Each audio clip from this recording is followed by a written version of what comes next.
Buenas tardes, buenos días, buenas noches. No sabemos bien en el horario exacto en que esto se va a publicar. Che, ¿cómo se me ve esto? Porque me la acabo de poner y puede ser que... Bueno. Gracias, Miguel. Bueno, el tema es el siguiente. Estamos en un nuevo episodio de Charlas de Café por Wallstream. Así que seguinos en el Instagram y andate al canal de YouTube a suscribirte y tocar la campanita y todas esas cosas que, bueno, que vos las sabés mejor que yo. ¿Cuál es el tema? El tema es el siguiente.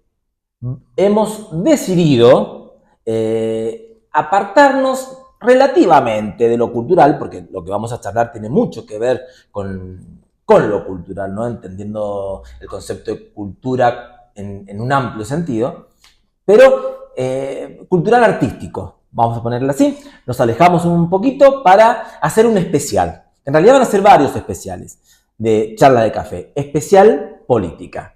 ¿Sí? Porque entendemos que es muy importante empezar a debatir también y a comprender, a conocer, porque es imposible transformar lo que uno no conoce, la realidad actual desde las distintas miradas. Para lo cual, en esta ocasión, estamos con Carolina, que ella es militante del Partido Socialista de los Trabajadores del PTS en el Frente de Izquierda. Así que para nosotros es un enorme honor tenerte, Carolina. No, muchas gracias a ustedes por invitarme. ¿Cómo andamos? Muy bien, y aparte, cuando planteamos esto con el Miguel, también pensábamos en por dónde arrancamos a la política, ¿no? Es decir, por dónde empezamos a discutir. Y nos parecía muy importante arrancar por la participación de los jóvenes, que es algo que está muy sobre la mesa de la discusión.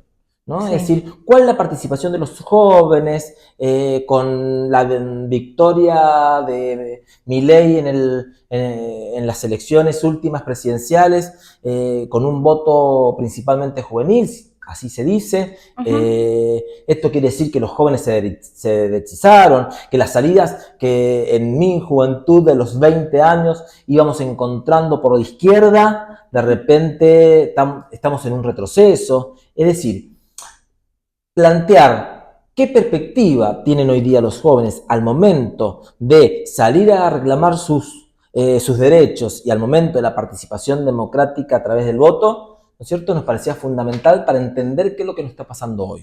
Sí. Así que un poco queríamos empezar por los jóvenes.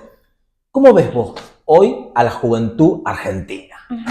Uy, es un re buen disparador para empezar a charlar, porque yo creo que medio la política se filtra por todos los poros hoy en el debate, tanto en el debate por la calle, en el debate de las noticias que consumimos, se debate muchísimo, en las facultades. Es como que, a pesar de todo esto que venías un poco describiendo, de esto de la gente o la juventud enojada con la política, bueno, la elección de Javier Milei ya hace 3 años, a pesar de eso, hay mucha politización para mí en la juventud. Obvio, no quiero como caer en generalidades, porque también es muy diverso, pero bueno, justo me toca venir a esta entrevista después de atravesar todo el mes de marzo, donde tuvimos un 8 de marzo que fue multitudinario. Acá en Mendoza, bueno, se juntó con el Contracarrusel y fueron más de 15.000, 20.000 personas, fue mucha gente a esa marcha, convocada por Ni Una Menos. Bueno, y en Buenos Aires las imágenes que se veían de toda la plaza, todo el Congreso explotado de pibas, eso que me parece que es un elemento para hablar de en qué anda la juventud y su participación política. Y después que tuvimos el 24 de marzo, que también no fue igual estas dos marchas tienen una característica este año, es que han sido mucho más desbordantes, mucho más convocantes que por ahí los años previos, que venían los movimientos más resistiendo, con quienes siempre me han militado esas causas, pero este año hubo como una especie de boom de mucha movilización. Bueno, acá también la marcha fue gigantesca, y hay algo que no lo digo yo, sino que mucha gente lo resalta, que es la cantidad de gente joven, bueno, yo tengo 24 años, pero de gente mucho más joven, de adolescentes, que es impresionante porque somos personas que no hemos vivido ni de cerca, por ejemplo, la última dictadura. Entonces, como ahí el compromiso generacional con otras generaciones para ir a una marcha, eso es un aspecto de la realidad. Después, o sea, sí, sin dudas, el fenómeno de Milei en gran parte fue puesto en las urnas, digamos, por un sector de la juventud, lo que dicen las encuestas es que prioritariamente de los varones, también me hago cargo de esto, somos una generación que terminó la secundaria con pandemia, que toda nuestra sociabilidad se vio muy atravesada por varias cosas, y que estamos insertos en la vida digital de una manera casi de muy chiquitos. Entonces, y sabemos que la derecha hizo una parte muy importante de su campaña con eso, con videitos de TikTok, con recortes, con agresiones, con lo que te captura la atención en el momento. Y sí, eso, y sucedió que mucha juventud que está resignada, que no quiere saber nada con la clase política, que ve todo el tiempo desigualdades, que a pesar de todos los discursos políticos, vos igual tenés que trabajar un montón, vos igual no vas a tenés que alquilar y no tenés una casa propia y todas esas cuestiones. Dijo, bueno, voto a este que dice que va a terminar con la casta o este que está en contra de los políticos. Pero bueno, de ese momento ya han pasado 3 años de la gestión de Javier Milei, donde hay mucha juventud que hoy está o arrepentida o abriendo otras preguntas. Bueno, puse el ejemplo de las movilizaciones de este año, pero también, sin ir más lejos, en 2024 y 2025 estuvieron las movilizaciones universitarias, que fueron de las más masivas que se le hicieron a este gobierno, millones de personas en todo el país, y sabemos que de esas millones de personas, gran parte son jóvenes de entre 20 y 30 años que son quienes van a las universidades, y eso no es un dato menor, digamos. Así que está como, no sé, estamos como en un punto, no sé si es de inflexión o bisagra o algo, de que se está despertando algo, porque también la crisis de este gobierno que llegó diciendo que iba a terminar con la corrupción, o sea, que vino contra los corruptos, los K y todo ese discurso, hoy tiene una cantidad de causas, o sea, lo de Manuel Adorni, que es lo más reciente, creo que lo imputaron finalmente sí, por enriquecimiento ilícito, por no tener declarados todas sus propiedades, que no se entiende cómo le alcanza su sueldo legal para cubrir toda esa forma de vida. Eso la gente, todo el mundo lo está viendo, incluso en los medios afines al gobierno nacional se está mostrando eso. Bueno, el escándalo Libra, tenés un montón de escándalos, además de las cuestiones sociales. El 3%. Sí, el 3% de el robo a los Karina discapacitados. Milei. Es alevoso y hoy está pasando algo que, bueno, justo yo lo tengo que decir porque es de mi partido, pero de lo que más de uno de los temas que más se ha debatido en la semana es sobre la emergencia de Miriam Bregman como una de las principales voceras de la oposición, que es algo nuevo porque somos de una corriente de izquierda trotskista que siempre ha sido como minoritaria en la Argentina, o que hace muchos años al menos no es una gran fuerza que pueda torcer ahí de alguna forma el rumbo del país.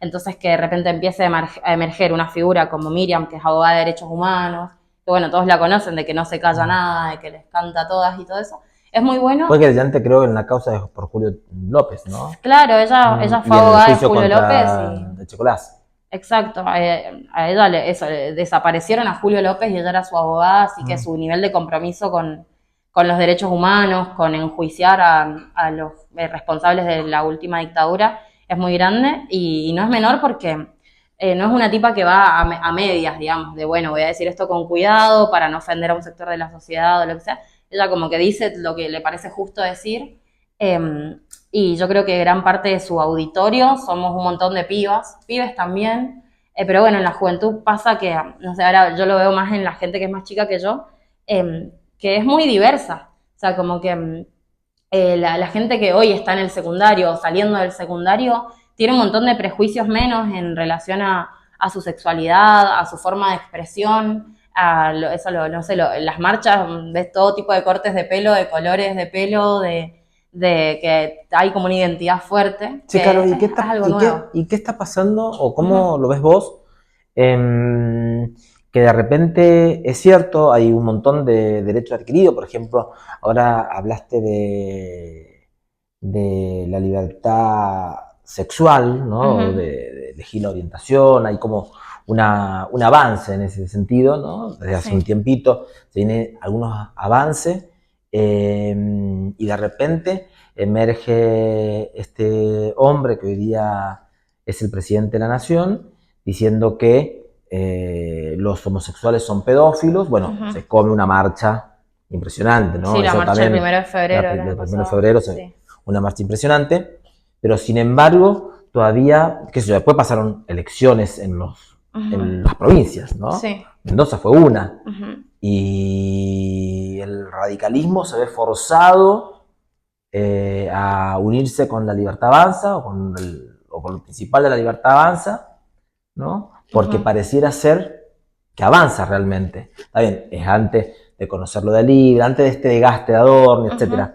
Pero de repente aparece esa contradicción, es decir, un tipo que atenta abiertamente contra tus derechos, ¿no? Sí. Y obliga a un gobernador que se lo veía fuerte en cierta medida, o siempre la fortaleza relativa, ¿no?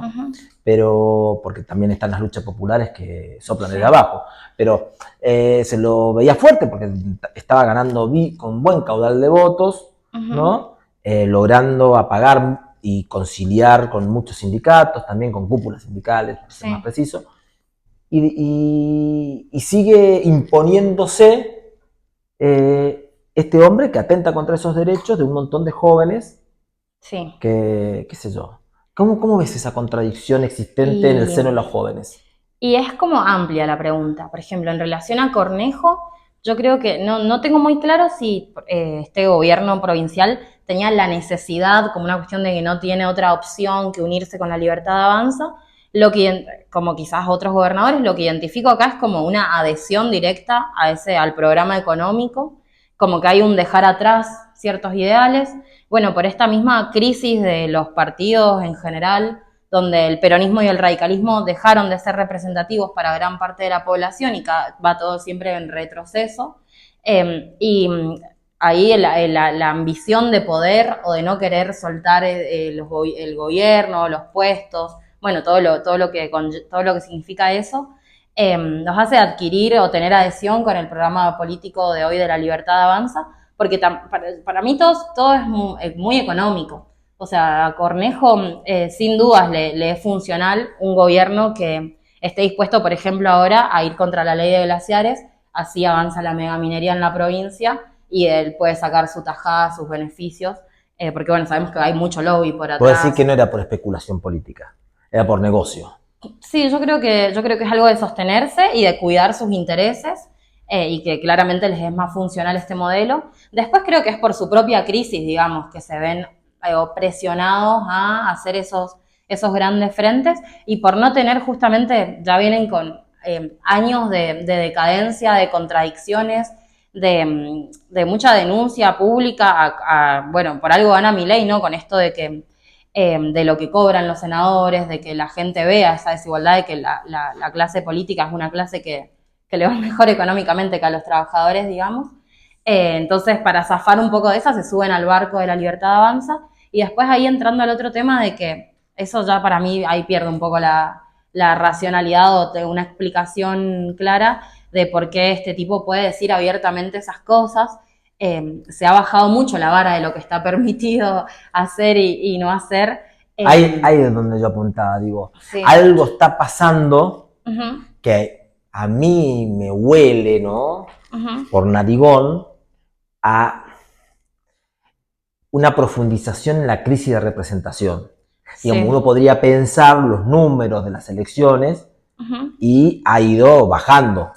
El último desdoblamiento fue una participación muy escasa, como se venía, inclusive más baja de otros años que ha sido baja. Sí, es cada vez es menos la participación. Uno podría pensar, los que hemos atravesado distintas épocas, y no te digo que está el 2001 en la puerta de la esquina, pero uno podría pensar también que hay en curso una crisis de representación que se va profundizando, ¿no? Sí, es muy grande realmente. Bueno, ahí me perdí un poco con lo que te quería decir, pero que no pase nada. No pasa nada. No, pero por ahí también es como que te enciende las alarmas, como la crisis de representación ha llegado tan allá que de repente aparece este personaje, que es nuestra única alternativa de gobierno, parece. Bueno, lo que mencionás de la última elección, para nosotros fue una extorsión directa porque salió el presidente de Estados Unidos, Donald Trump, a pronunciarse por un candidato a Argentina que no le incumbe. Y nosotros sabemos que estamos bastante atados ahí con el nivel de deuda que tiene el país y todo eso. Y por ahí una lectura que hay es que mucha gente dijo como yo no quiero que esto se vaya al carajo, así que por las dudas sostengamos a así Estados Unidos sigue prestándonos plata. Eso es verdad, porque hay gente que no quiere llegar a otro 2001. Como que tenemos una necesidad de, por favor, que en algún momento esto sea estable. Y bueno, y ahora un poco con esa venía sosteniéndolo el gobierno, que no había una gran inflación, pero bueno, también los sueldos no paran de atrasarse. Y yo decía lo de la alarma en relación a los discursos, porque no hay ataque igual sin respuesta, no ha habido. Entonces ahí yo digo, bueno, podemos estar tranquilos de que si Milei va y dice, bueno, lo que decías de el movimiento LGTB, al otro día va a tener marchas gigantes. Y bueno, no sé, ahora nos está pasando, por ejemplo, acá en la Universidad Nacional de Cuyo, donde es una universidad que es laica, que es pública, que es incluso más feminista en algunos aspectos de abordar los derechos de las mujeres y la diversidad.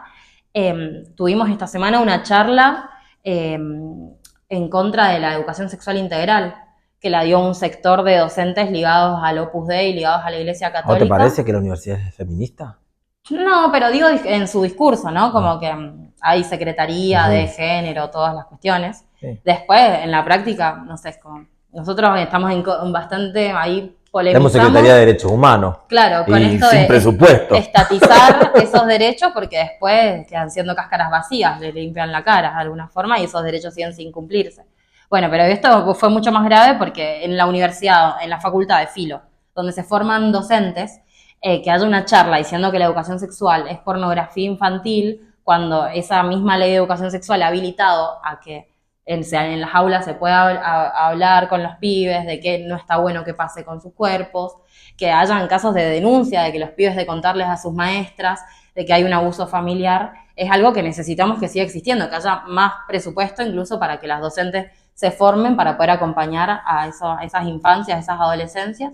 Bueno, nada, y tuvimos esa charla ahí, y fuimos muchos estudiantes a repudiar, terminó escandaloso, llamaron a la policía para sacar a los estudiantes, por suerte no escaló, pero ahí como hay una clara intención de cuidar que ese discurso, pero bueno, respuesta van a seguir teniendo siempre, y es la que tenemos que fortalecer. Sí, pensar también en la vigilancia que hemos perdido. Porque en esto que vos decís, ¿no es cierto? A mí me es inevitable pensar en mi época universitaria y también no hace mucho, digamos, el proceso por el cual en la misma facultad que hoy día, por ejemplo, vos te horrorizás porque va el Opus Dei, nosotros hicimos una lucha inmensa, o fuimos protagonistas de una lucha inmensa de amplios sectores populares para que se retiraran, por ejemplo, las cruces de las aulas y de la propia facultad. Y cómo eso impactaba en la currícula, con la fuerte injerencia de un sector conservador de la Iglesia Católica.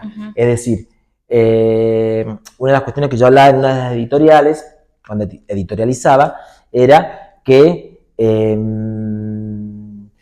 ahí viene, esto es lo que quiero tratar de decir, la sensación que me da, yo no lo sé, no tengo la verdad revelada ni mucho menos, pero la sensación que a mí me da es que los y las jóvenes que están con participación y los que no, hay cuestiones que pareciera ser que cayeron del cielo, ¿no?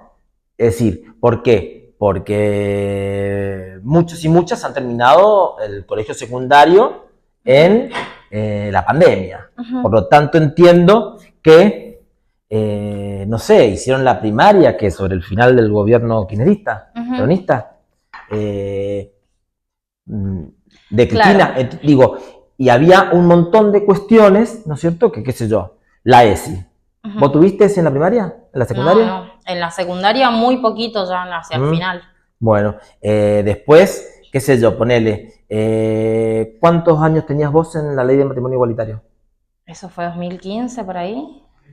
2010 fue antes. No, yo tenía 9 años.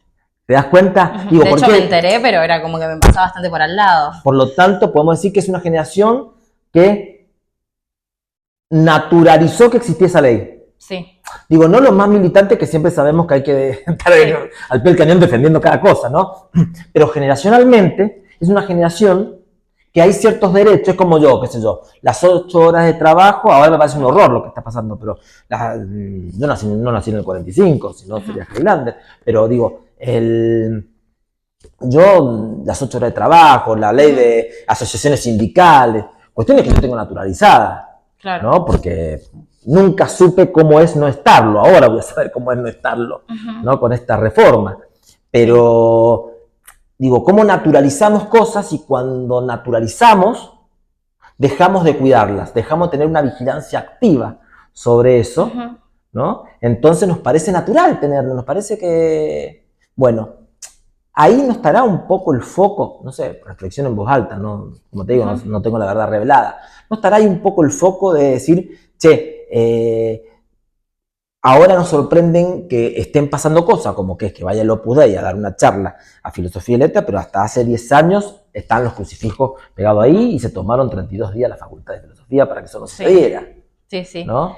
Y yo creo que no es una cuestión lineal, sino que todo el tiempo hay avances y retrocesos, y de que este sector de la sociedad, ¿no? Más ligado a la iglesia, que fue desplazado por toda esa lucha, y que no ha terminado para mí de ser desplazado del todo, sino como que las luchas han avanzado hasta cierto punto, pero nunca se ha logrado separar la iglesia del Estado, por ejemplo, del Estado Nacional. Pero no se van a quedar ellos tranquilos, digamos, mientras nosotros vamos por ahí conquistando derechos. Entonces, como que se preparan, digamos, para estas ofensivas. Después lo de las generaciones y esto de tener naturalizado, por ahí es más complejo, más polémico. Por ejemplo, mi generación, como que hablo por mí. Sí, por supuesto. Por mi generación somos casi todas pibas que nacimos a la vida política con la marea verde. Que era una cuestión de donde no era que las pibas debatíamos tanto peronismo, izquierda, y no sé, ideas políticas así más partidarias, pero era como una cuestión mucho más amplia. Y estaba lo penato. Claro. Mirá lo amplio que sería. Claro. Sí, no, era muy amplio, muy de masas, o sea, en la escuela todas las pibas con el pañuelo y toda la pelea para que nos dejen ir con el pañuelo a cursar. Fue algo muy amplio, y de ahí salimos las que militamos desde la adolescencia, desde ese momento. Nacimos a la vida política con el Ni Una Menos, con la Marea Verde. Ahora estas generaciones lo que tienen es un poco lo que decía, sobre que la pandemia y ya están estos derechos conquistados, va a nacer a la vida política al calor de otras cosas. Yo creo que acá en Mendoza la juventud joven que va a la secundaria ahora están haciendo la vida política al calor de la lucha por el agua. Eso es impresionante, la participación que hay, y para mí abre a profundizar políticamente un montón de cosas, porque va un poco por el mismo lado de eso. Hasta acá hemos naturalizado que tenemos agua pura en Mendoza y que hay un montón, o sea, estamos en crisis hídrica y todo, pero así mismo tenemos glaciares, podemos tomar agua de la canilla, no como en todas las provincias. Bueno, cosas naturales que hoy corren riesgo. Pero bueno, nada, yo creo que sí existe esto de despertarse, aunque hayamos nacido con esas cosas. Y que las generaciones anteriores tienen la responsabilidad un poco de transmitir cómo se han conseguido ciertas cosas. Eso es como muy valioso. No sé, ahora pasa con las asambleas por el agua, que tienen una tradición histórica de más de 20 años. Y bueno, y la gente nueva, por ejemplo, yo pertenezco a la Asamblea Interfacultades, que son pibes de la secundaria, de terciarios, de la universidad, de muchas edades, y el diálogo es casi permanente con las asambleas, o es con quien compartís la calle, pero no hemos sido parte del 2007 de conseguir la 7722. Claro. Pero lo tenemos que saber. Entonces, nada, ahí hay como un juego importante. Y ahí, mira, dijiste algo que para mí es importante, muy importante, que tiene que ver con esto. A ver si me logro hacer expresar. Lo tienen que saber, ¿no? Y conversaba con distintos jóvenes el tema de la era digital, ¿no? Y cómo aquello que parece democratizador, porque de repente podemos hacer esto y podemos llegar a, ¿no? De repente se van armando nichos, ¿no? Donde el algoritmo te muestra solo lo que a vos te interesa. Bueno, vos trabajás en comunicación, estudias eso, sí. Por lo tanto, sos una experta que yo no. No sé, pero... que yo no seguro, más que yo seguro que sí. Pero cómo qué sé yo, yo por ahí me pongo a ver que sea un discurso, cada vez menos, pero ponele, porque es más intolerable, pero un discurso, ponele de Milei, ¿no es cierto? No le pongo me gusta. Pero ya el simple hecho de verlo 10 segundos me va a empezar a mandar todo lo que hay de Milei en la historia, ¿no? Todo lo que haga. Digo, por lo cual va tratando de interpretar mis gustos y me voy quedando en ese nicho, encerrado en eso, ¿no? Cuando en otros momentos la militancia era cuerpo a cuerpo, esto que te decía, bueno, que sea una entrevista donde sea una charla más que una entrevista, ¿no es cierto? Donde podamos discutir ideas, donde podamos exponer, qué sé yo. Bueno, eso implica que estemos presentes, que nos podamos mirar a los ojos, que hagamos un esfuerzo intelectual, político, práctico, de poder escuchar lo que dice el otro, no solamente no mi diálogo interno, etc. Sin embargo, siento que en la era digital estamos, es tanto el ataque hacia lo colectivo, ¿no? Que te van encerrando en tu propio nicho. Entonces termino escuchando solo a aquellos que piensan parecido a mí. Sí. ¿Cómo rompemos eso? Estamos en esa. O estamos condenados. Es difícil. Yo soy de la idea de que hay que dar como la batalla en los distintos frentes. O sea, hay que estar en la presencialidad. Eso es como muy irreemplazable. Pero también tenemos que encontrarle la vuelta a cómo con las herramientas digitales que hay a disposición nos metemos ahí en esas. Con muchas desigualdades, obvio, porque, por ejemplo, las recetas algorítmicas de las principales redes sociales, no sé, de Instagram, de Twitter, de, bueno, de X ahora, de YouTube, etcétera, las tienen ellos nomás, que son un monopolio, son empresas que tienen sus sedes ahí en Silicon Valley, en Estados Unidos, y es un secreto de Estado, no sé, es como algo de que... Entonces, y después también a la otra cuestión desigual es la cantidad de información que recaudan sobre nosotros. Y no solo ahí yo entro en estudiante de comunicación social. Dale. No solo las redes sociales, sino también todas las plataformas, no sé, por ejemplo, las de Uber, las de transporte, recaudan mucha información sobre nosotros y nosotros no tenemos ¿Dónde información. ¿Dónde estás en cada instante? Bueno, tengo a este chofer más cerca, así que le voy a decir si puede esperarme porque no sé qué. No, ellos te condicionan, vos te queda solo esperar. Pero ellos sí saben que, no sé, si vos saben ya dónde trabajás, eso seguro. Si ven que estás saliendo, que te lo estás pidiendo porque estás jugado con el tiempo y te lo van a cobrar más caro. Bueno, como que tienen ahí sus recetas de que los precios, por ejemplo, van variando según sus propios intereses. Entonces, bueno, ahí es desigual para nosotros. Pero bueno, yo creo que ahora, no sé, somos muchos los que estudiamos estas cosas, muchos los pibes que estudian programación y cuestiones, y tenemos el gran desafío de dar vuelta de cómo empezamos a usar esas herramientas.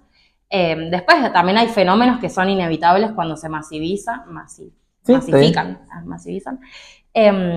Hay cosas que son inevitables, pero bueno, es muy desigual la relación. Ahora, bueno, voy a seguir hablando del agua porque es por ahí lo que yo más milito.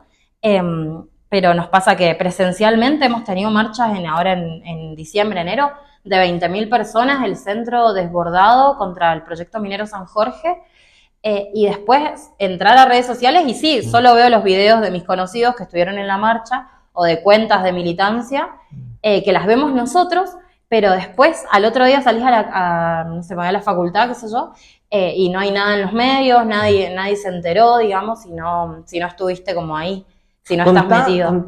Contame un poco, vos que estás bien metida en la problemática del agua y más que la problemática en la lucha, ¿no?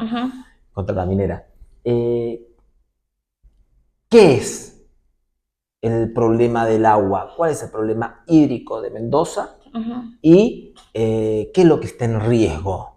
Porque decimos, bueno, nos vamos a quedar sin agua, que nos están metiendo cianuro. Claro, sí, yo, no sé. Sí, no es así ¿Viste como están estas fantasías donde de repente tratan de encerrar a la izquierda, ¿no es cierto?, a los distintos sectores de la izquierda, ¿no? O populares, dependiendo ahí el abanico enorme que hay dentro de las ideologías del pueblo, en una cuestión de que son unos fantasmas, ¿viste? Están, yo me acuerdo que había una frase que decían, bueno, los de izquierda en la universidad, ¿no? Que tomen la facultad hasta que caiga el capitalismo, tratan de como de ridiculizar a ese sector, ¿no? Sí. Bueno, entonces expliquemos un poco Dale. ¿Qué es lo del agua? Bueno, me parece buenísimo. Independientemente del problema de la megaminería, que es la de discusión ahora, hay una crisis hídrica, o sea, el planeta ya está llegando a un punto de calentamiento global que genera crisis hídrica en provincias áridas como Mendoza, porque ya hemos perdido glaciares por los propios agujeros en la que yo no soy de las ciencias naturales, pero como que hemos perdido glaciares por el mismo calentamiento del planeta, es muy difícil de recuperarlos. Estamos en crisis hídrica desde hace más de 15, 20 años en la provincia. Yo soy de General Alvear y eso se nota terriblemente con el nivel, por ejemplo, del río Atuel. Bueno, los ríos están por debajo del 50% de su caudal medio, o sea, del promedio. Y eso es preocupante de por sí, o sea, al menos nos tiene que poner en una actitud responsable de que como sociedad debatamos cómo vamos a gestionar este recurso, que es escaso y es fundamental para la vida. Y ahora hay un tema con que no es nuevo el tema, sino que desde 2006 que en Mendoza aparece esta tendencia a que vengan empresas multinacionales con la propuesta de hacer extracción de minerales, de metales, que es una extracción a cielo abierto, o sea, hay que dinamitar la montaña para extraer, por ejemplo, cobre, plata, oro, que son prácticas ultra contaminantes por la cantidad de agua que ocupan y también por el aire, o sea, el arsénico queda volando en el ambiente, se deposita sobre los glaciares si es que están cerca, porque estas extracciones se hacen en la montaña. Bueno, es jodido, digamos, y después que todo es para llevárselo, no es ganancia que quede en el país. O sea, no tan, vos decís que no es tan industrializada la patria. No, es todo lo contrario. Bueno, esta es una discusión vieja, siempre que han venido a Mendoza, el pueblo, no te digo ni la izquierda, ni sus sectores, digamos, ideológicos, sino que los vecinos de barrio, los productores, el común de la gente los ha sacado a patadas, básicamente, o sea, nunca han podido avanzar hasta ahora. Suárez no pudo, porque intentó ahí modificar la 7722, que es la ley que prohíbe la contaminación del agua por estos procesos. Suárez no pudo, se le llenó la calle de gente, vinimos marchando de todos los departamentos, y tuvo que dar marcha atrás con su modificación, porque claramente no tenía licencia social. Ahora Cornejo dijo, bueno, yo soy más malo, yo tengo la mano más dura, así que vamos a avanzar con este proyecto San Jorge. Y bueno, que fue lo que se votó ahora en diciembre en la legislatura de Mendoza. Pero bueno, ahora no vino aislado, sino que viene de la mano del plan económico de Javier Milei, que es un plan de, nosotros le decimos reprimarización de la economía, que no es industrialización, es lo contrario, es sacar plata fácil o que vengan las inversiones fácil a través de explotar las materias primas, justamente los recursos naturales, los bienes comunes, como son los metales, pero también puede ser, no sé, la soja, todo lo que es el agrotóxico, todo lo que sea como más bruto, y también que es donde menos mano de obra se puede generar. Eso es así. Y bueno, ese es el plan un poco de Javier Milei, y para eso también le sirve, por ejemplo. Es una provincia absolutamente pobre, empobrecida, no pobre, empobrecida. Sí. Digamos, sin agua, sin aire y sin industria.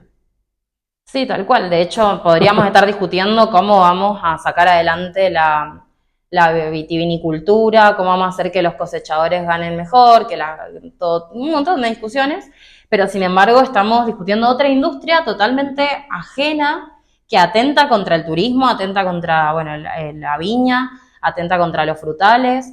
Entonces, y te lo venden también como espejitos de colores, como bueno, sí, como en Mendoza somos tan pobres y tenemos esta crisis económica, entonces que vengan. Y no, entre ahora lo que se votó en la legislatura no solo fue aprobar este proyecto San Jorge, sino también bajarle las regalías para que vengan más inversiones.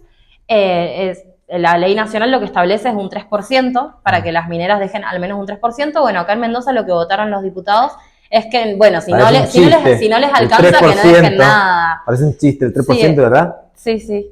Ahora me hiciste igual dudar, no me acuerdo si es el 3 o el 5, pero estoy muy segura de que es el 3. Y de que acá en Mendoza votaron, si tienen crisis, si no le alcanza a la empresa para dejar nada, que no deje nada. Como que les deja ese margen para que no dejen nada. Y nos dejan, sí, todos los pasivos ambientales. Bueno, ahora lo que está en problemas es el río Mendoza, ¿Por qué? Porque el proyecto minero, la explotación, la van a hacer muy cerca de las nacientes del río Mendoza y es el río que abastece de agua potable a todo el Gran Mendoza, que es que es casi la mitad de la gente de la provincia. Digamos, todos estamos acá. Ahora, dentro de eso, mira, sí. tenemos, por un lado, digo, siguiendo lo que vos me estás contando, ¿no? O tu posición respecto a esto, ¿no? Tenemos, por un lado, todo el tema de extranjerización de los recursos naturales, sí. ¿no? Que es pobreza interna, riqueza externa, y por otro lado, estamos muy vinculados a los grandes empréstitos o los grandes prestadores de dinero del mundo, que también se puede traducir en sometimiento, ¿no? Sí. Digo, ¿qué evaluación ustedes hacen del endeudamiento argentino? Bueno, ahí yo creo que se relaciona directamente. O sea, esto de por qué esta obsesión de nuestros gobiernos con reprimarizar la economía y explotar todo lo más rápido que se pueda, prender fuego a la Patagonia, vender todo, son un poco los requisitos que, bueno, no son concretamente los requisitos que piden organismos como por ejemplo el Fondo Monetario Internacional. O sea, no le prestan plata a la Argentina y después vemos, sino que es con esos intereses porque son las empresas de sus países. Digamos, es todo muy funcional, digamos, a cómo hoy está organizado la geopolítica mundial, que es hasta ahora con Estados Unidos ahí medio primereando este sistema imperialista, pero bueno, también ahora es otra discusión, pero Donald Trump también tiene sus crisis.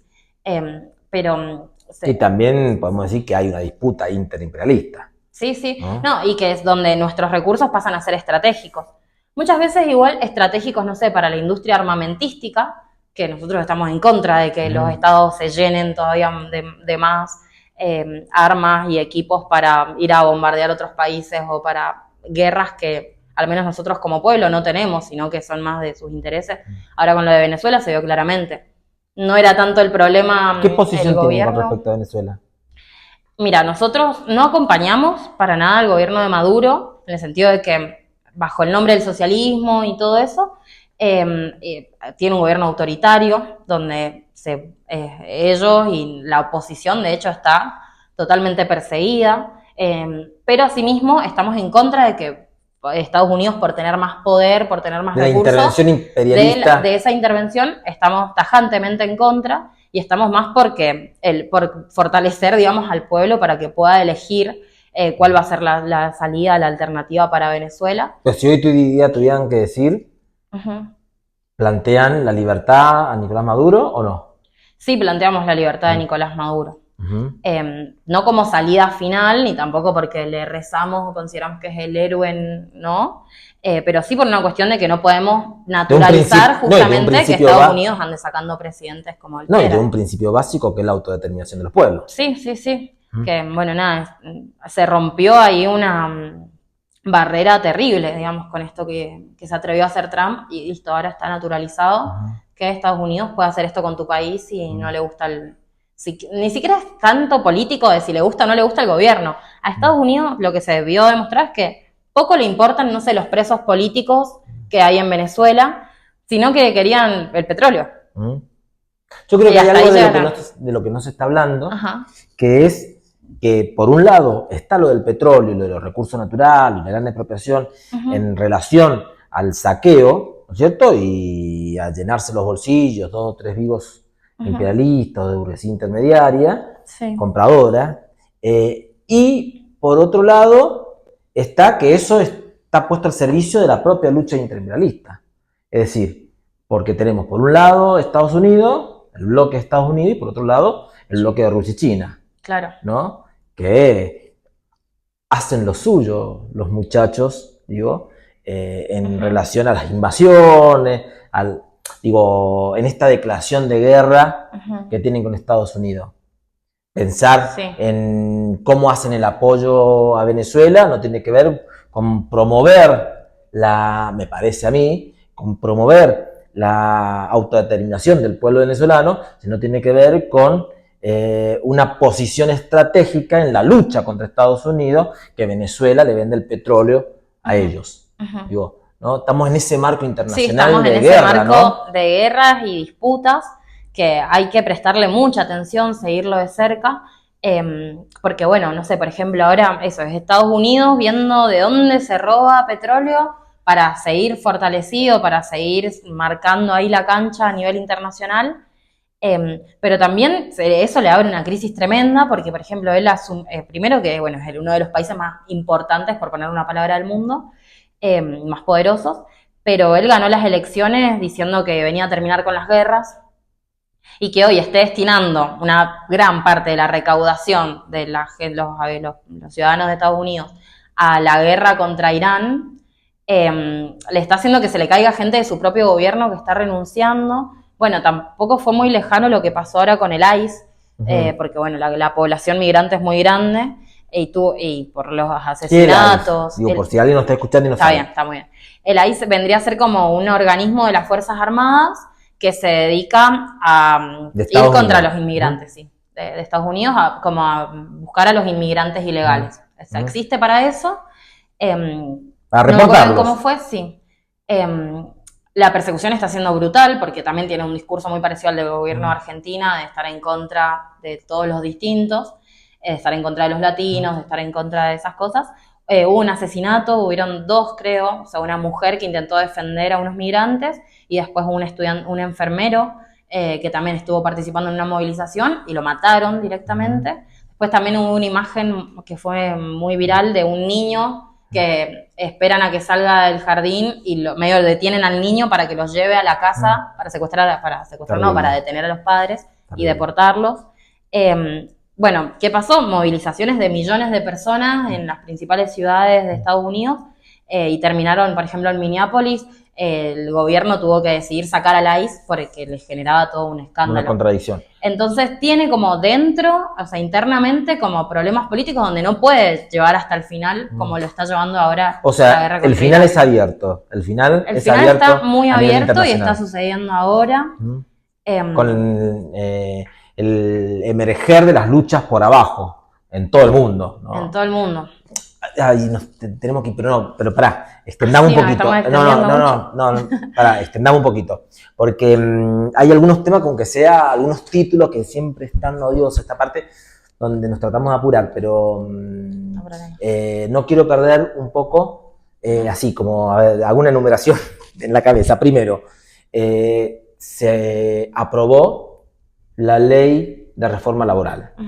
¿Qué posición tienen al respecto? Es pública, lo conocemos. Sí. Yo los voy siguiendo a todos en cada una de sus posiciones en los distintos sectores, pero es muy importante.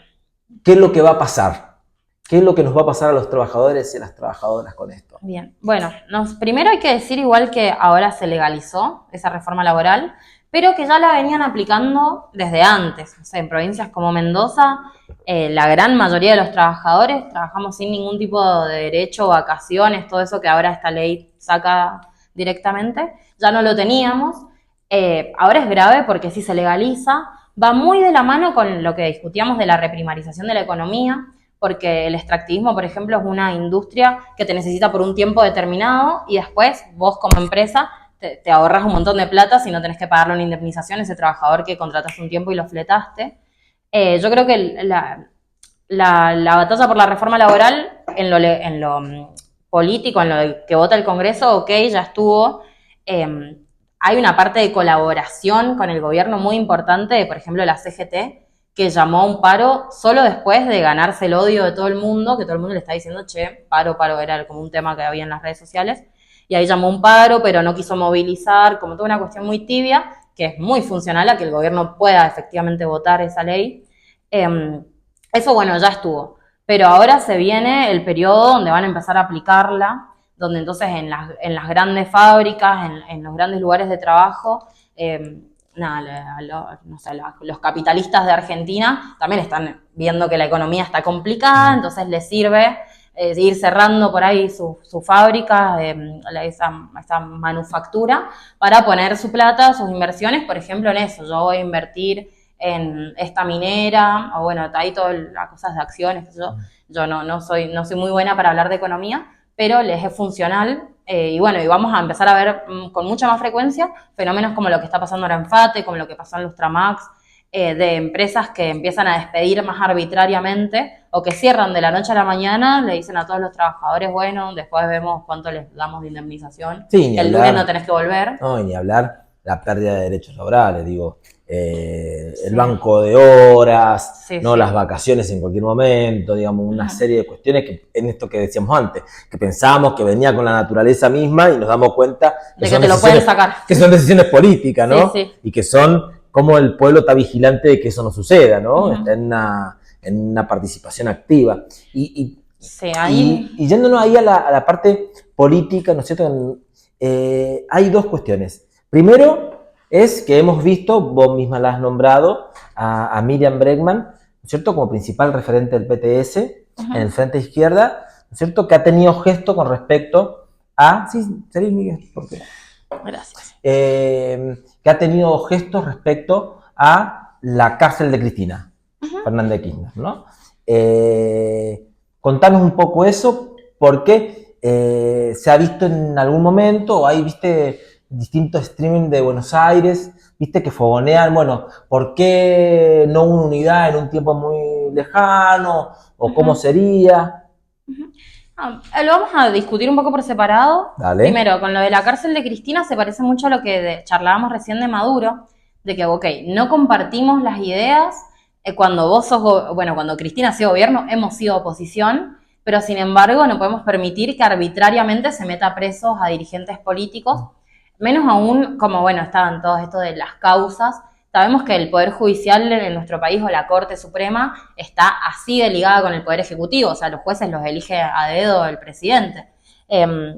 Entonces, como que hay todo ahí como armados, que hay que denunciar, o sea, no, como que hay, el Poder Judicial como que termina, no hay independencia de los poderes del Estado, sino que está muy ligado a lo político y a quién gana las elecciones.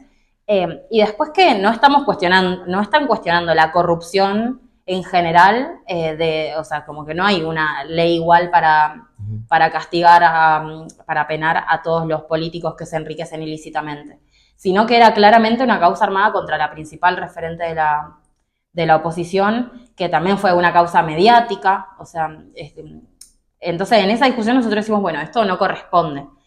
Perseguir políticamente de esta forma. O sea, ustedes lo enmarcan dentro de la persecución política. Dentro de los derechos democráticos. En ese sentido, sí. Dicen, bueno, está mal presa. Independientemente de compartir una cuestión programática. Claro, después no. O sea, ahora, por ejemplo, que todo el mundo nos da la discusión de por qué no nos unimos al peronismo, yo esa discusión te la daría al revés, de qué pasa, por qué el peronismo hoy no se suma a luchar con la izquierda contra la reforma laboral, a resistir en cada lugar donde hayan despedido. O los miércoles cuando le pagan a los jubilados. O los miércoles a los jubilados, como que ese es el verdadero sectarismo. Estar especulando con si va a ir 2027 para bueno, uno te podría decir directamente también que no son dentro de la estructura peronista, si vos querés, pero, digamos, partidariamente, pero uno podría decir, bueno, hay sectores que sí, qué sé yo, poniéndome en abogado del diablo, uno podría decir, bueno, qué sé yo, Grabois está los miércoles. Sí, no promueve la lucha contra la ley de reforma laboral. Sí, por ahí da la discusión de frente, digamos, después los entiendo, soy viejo en esto, los escucho a todos en el Congreso, etcétera, pero si me agarran medio distraído, o a cualquier hijo de vecino, no es distinto, por lo menos, lo que dice Grabois en el enfrentamiento frontal en el Congreso al gobierno que lo que dice Miriam. Se puede tomar por ese lado. Si uno miraría así, dice, pero estos dos tienen que estar juntos. No, yo creo que hay algo por abajo, porque por ahí no sé si es tanto las personas, las figuras, sino que yo estoy segura de que adentro del peronismo, que es muy grande, hay un montón de militantes muy valiosos, de jóvenes, de trabajadores que realmente quieren bueno, ellos hablan de justicia social, o sea, que están en contra de que un poder económico determine tanta desigualdad, tanto saqueo, y que quieren hacer algo con eso. Pero el peronismo es un gran límite, porque, bueno, los tenés capaz a Grabois, más en el ala izquierda, vociferando contra la reforma laboral. Pues sí, con Grabois vienen un montón. Pero No, igual yo Johnny tengo... Pichetto, qué sé yo. Claro, después en realidad los hilos de los frentes y eso no los hacen los pibes militantes que con el corazón van todos los días a los barrios, que van a las marchas muchas veces solos, sino que no, los mueve Pichetto, que está pensando un gran frente con gente como Pablo Roca. A esos pibes no los mueve Pichetto tampoco. No, de hecho ahora con esto del fenómeno Miriam, hay muchos pibes que vienen del peronismo y decepcionados, tristes, y para ellos es como una cosa, que los escuches ya es como un montón, porque es una cosa muy vertical que no da mucha entrada a que se pueda armar justamente un movimiento. Ay, que perdón, ahí me perdí. ¿Quién? No, el peronismo como claro, una el peronismo como una cuestión vertical que después tiene consecuencias graves realmente. Nosotros no, por eso no compartimos sus formas políticas, como bueno, que Cristina o un par de referentes armen un frente como, no sé, el de Alberto, que tuvo consecuencias muy graves, o sea, que la inflación de esos años también hace que gane después Javier Milei. O frente, bueno, después el candidato Massa a presidente, como que iba a ser nuestro héroe que nos iba a salvar de la derecha, y perdió la elección y no lo vimos nunca más en no sé cuál es la opinión de Massa por la reforma laboral, porque no se la jugó a nada, digamos. Y yo te puedo decir cómo han votado sus legisladores. El Frente Renovador, claro, sí. Entonces, no creemos que la discusión sea que hoy nosotros tengamos que resolver si nos vamos a unir o no con el peronismo, sino cómo vamos a parar la mano ahora. Y después si Miriam se está perfilando como una buena vocera de los trabajadores o de las luchas en general, ¿cómo le damos más fuerza a eso, no? Como ahora que a la izquierda le va bien, la que traemos oportunistamente para nuestro ranchito, como que eso es un poco simplificarlo. No, eso no va a pasar en ningún lado. Después, es como si dijera, ojo, yo no milito con Grabois ni mucho menos. Ajá. Pero lo pongo a él porque son como, para mí, los dos fenómenos, que hay mucha construcción. Para mí es medio tirar los pelos decirle a los dos fenómenos, porque no son fenómenos, hay mucha construcción por debajo, después con perfiles distintos, trayectorias distintas y posiciones históricas distintas. Pero si tuviera el mal gesto de simplificarlo, ¿no? Son dos fenómenos, porque lo que está creciendo con Grabois está creciendo real, lo que está creciendo con Miriam y el Frente Izquierda es real, digamos, son dos cuestiones que lo vamos viendo en los barrios, lo vamos viendo hasta en las universidades, ¿no es cierto? ¿Qué quiero decir con esto? Que son dos sectores que tranquilamente uno puede decir, bueno, se quieren aprovechar de Miriam, se quieren aprovechar de Grabois, digamos, me parece que eso es especulación, eso es especulación. Uno podría decir, en el sentido de lo que vos estás diciendo, es, bueno, hay un proyecto de fondo que es distinto, ¿no? Porque, qué sé yo, uno podría decir, bueno, ¿cuáles fueron las posiciones históricas de Grabois respecto a las políticas de Alberto Fernández? Que nos diferencian y si no las discutimos a fondo, ¿no? No, es igual muy sí, difícil esa unidad.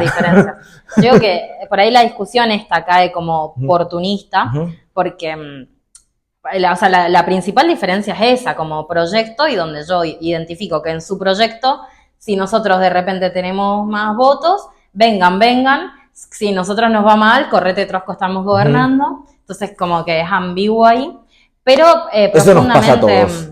Claro. Bueno, lo que decía recién de los verticalismos y eso, nosotros no planteamos que Miriam gane las elecciones y que todo el sistema siga igual, sino que planteamos otro modelo de democracia, más desde abajo, más con elección de delegados, más con una democracia más directa y participativa, donde de repente si el tipo que, no sé, con nuestra provincia, con nuestra región, tenemos tantos diputados, tantos delegados, y no está cumpliendo para lo que lo pusimos ahí, bueno, que exista esto de poder removerlo por votos de esa misma población, como que es otro modelo de democracia. Bien de la izquierda, ¿no? O sea, desde la izquierda te hago una pregunta de izquierda, bueno. ¿No? La lucha por la revolución socialista, ¿no? En realidad no me gusta decirlo así, la lucha por la revolución del pueblo, ¿no? Para tratar de cambiar el modelo económico, social, político, etcétera, etcétera, ¿no? En ese camino y en ese proceso, ¿en qué te sirven las elecciones? Para visibilizar las ideas, justamente. sea, nosotros lo aprovechamos como una de las pocas instancias. Porque viste que está mucho la chicana esa, es decir, claro. bueno, que es la revolución, que es la toma del poder, ¿no es cierto? Por la vía armada, yo entiendo que lo plantea. La instancia de elecciones te permite una cuestión más democrática de mostrar las ideas hacia afuera. Después hay cosas que un poco limitan la democracia, como lo que le dan de espacio en los medios a cada partido. Pero después, no sé, cuando nosotros conquistamos una banca, ahí lo que hacemos es parlamentarismo revolucionario, en el sentido que ocupamos esa banca para llevar adentro de ese parlamento absolutamente todo lo que podamos que esté pasando en la calle, como darle voz a eso, y un poco es para, como si fuese una vidriera de lo que podríamos hacer. Bueno, eso, lo que va y dice, mira, allá afuera están las estatales trabajadoras luchando por esto, los jubilados por esto, la juventud por esto. Entonces es como darle más peso a esas cuestiones. Y la lucha, digo, y pregunto, ¿eso complementa, ustedes siguen manteniendo la lucha por la revolución para cambiar el modelo vía armada? Sí, todavía no es esa la discusión. Hay que prepararnos primero, como muy organizarnos en cada lugar de trabajo, en cada lugar de estudio. ¿Usted piensa que se toma el poder de cualquier otra manera que no sea esa? Para tomar el poder necesitamos que la mayoría de los trabajadores estén organizados y tengan muy claros quiénes son sus amigos y quiénes son sus enemigos. Y eso es un poco lo que hacemos nosotros con esta divulgación, que es tanto desde la Izquierda Diario, desde nuestras bancas, desde cada militante que va a una universidad, a un barrio, a una marcha, de masificar como esta idea de convencer a la gente de su propio poder. Porque un poco está eso, como yo, trabajador, estoy re en contra de lo que está pasando y necesito que venga otro gobernante a salvarnos. Y es como nosotros muy creemos. ¿Lo convenzo para que me vote? ¿Para que se sume a las filas en la lucha por el poder? No es tanto el voto, sino más convencer a esa persona de que se empiece a organizar, de que sea con lo que tenga a disposición, como pueda, que se sume a militar, a ser un vocero, digamos, en su lugar. Esa es la pelea hasta el final. Como convencer a la gente de que puede ser un sujeto político, de que no necesita un Perón, un Salvador, ni siquiera una Miriam Bregman. Era mala con Miriam, de repente no. Como que Miriam hoy la gente la ama, pero hasta el final no queremos una cuestión de personalismo. ¿Un sector? Sí, un sector. Un sector de... Igual a mí me cae bien, ¿no? No, sí, digo entre los votantes, hay mucho, obvio, de gente que la quiere, como una cuestión así de más de fanatismo. Y bueno, a esa gente la tenemos que convencer de que no es solo querer a Miriam. Santa Miriam, porque sin yo estar en su fila, no creo que sea algo que le caiga bien. Digamos Santa Miriam. No, claramente no. Gracias, Carolina. No, muchas gracias. Ha sido un placer. No sé cómo te has sentido. No, estuvo bueno. Creo que nos quedaron ganas para seguir charlando. Pero un montón y no va a faltar oportunidad. Bueno, buenísimo entonces. Yo estoy a disposición totalmente. Fantástico. Gracias, nos vemos en la próxima.